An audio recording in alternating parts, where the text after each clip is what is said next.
So, plaintiffs have not provided you with any credible evidence. And why do I say they have not provided it? It is their burden of proof.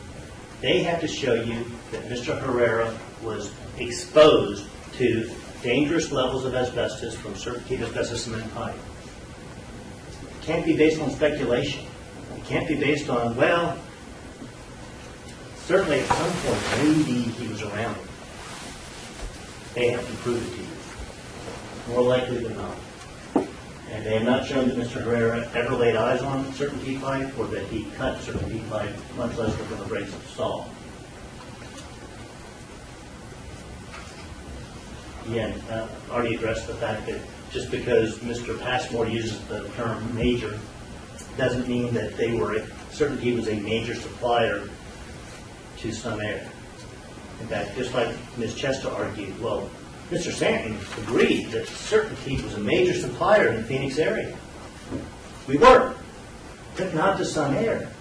We were selling to all the other contractors that we were not selling to Sun Air except for those two occasions where, for some reason, we don't know why, they chose to purchase from us as opposed to Johns Manville or Capital.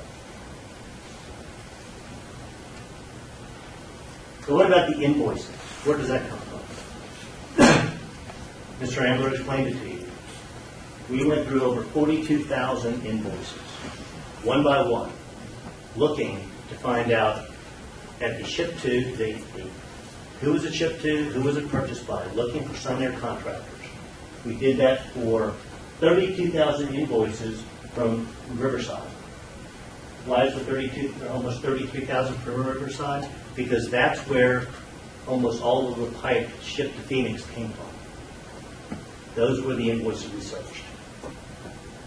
We searched the Santa Clara plant, which was in existence only until 1982.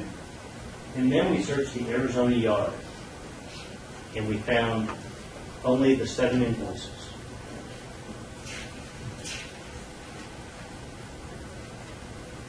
So out of 42,800, only 7, and those were the 2 jobs, Litchfield Park and then 22nd in Missouri. They totaled only about $50,000 in sales, and there were only, between the 2 jobs, 33 fully machined pieces. And as Dr. Ostras told you, these were the ones that would be cut. And so you can get a decent idea as to the maximum number of cuts based on the number of FMs that were ordered.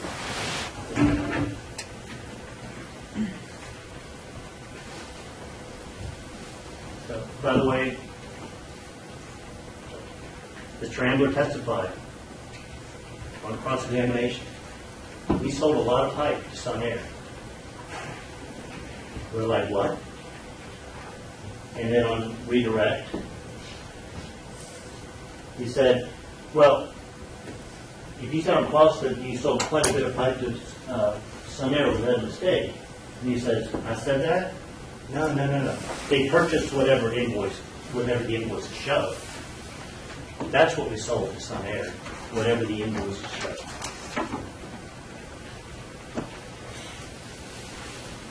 Now, a couple issues. Number one, they have the audacity to challenge our review of the invoices. They're like, well, Mr. Ambler didn't look at them himself. Why did this 78-year-old man go to the warehouse himself and look through 40-something thousand invoices on his own time without getting paid for it? Geez, they actually had attorneys do it. Oh my, how can that possibly be credible? Well, that's the only way to do it. And we've done it, and in fact we invited them to go do it themselves. You're more than welcome to look through the invoices and see if you find any conditions. They didn't do that. They also criticized them for, you didn't search the Hillsborough, Texas plant. Because you agreed that pipe was shipped from Hillsborough, Texas to Phoenix. He's like, well, no, wait, back up. What we did was we had a stocking location in Phoenix. Because after the Santa Clara plant closed down in 1982, it was hard to service Phoenix and all of California out of Riverside. So what CertainTeed did was they established a yard in Phoenix, and they would manufacture pipe in Hillsborough, Texas, and ship it to the Phoenix yard. And then if somebody in Phoenix ordered pipe and we couldn't service it out of Riverside, well, we had whatever was stocked in the yard in Phoenix delivered. Those invoices we did search. Nothing would have ever come directly from Hillsborough to a job site in Phoenix. It would have all gone through the yard. And that's what we searched for. So we were absolutely complete in those searches. Mr. Ambler agrees. We searched the Arizona Stockton Yard.